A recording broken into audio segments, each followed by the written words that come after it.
श्री स्वामी समर्थ. कधी कधी आयुष्यात काही लोक मुद्दाम आपल्याला तोडायचा प्रयत्न करतात. ते तुमच्यावर हसतात, तुमच्या स्वप्नांवर शंका घेतात आणि तुमच्या शांततेला कमजोरी समजतात.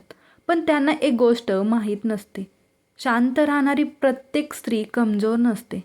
काही स्त्रिया शांत असतात कारण त्या प्रत्येक गोष्ट देवावर सोपवतात. त्या रागाने उत्तर देत नाहीत कारण त्यांना माहीत असतं न्याय करण्यासाठी देव आहे. लोक आज तुमच्यावर बोलतील, तुम्हाला कमी दाखवण्याचा प्रयत्न करतील, पण वेळ बदलायला जास्त वेळ लागत नाही. एक दिवस येतो जेव्हा तीच शांत स्त्री तिच्या कर्तृत्वाने उभी राहते आणि तेच लोक तिच्याकडे आश्चर्याने पाहतात. म्हणून कधीही लोकांच्या बोलण्याने खचू नका. तुमचं मन स्वच्छ ठेवा आणि देवावर विश्वास ठेवा. कारण जिथे श्रद्धा असते तिथेच खरी ताकद जन्म घेते. धन्यवाद. श्री स्वामी समर्थ.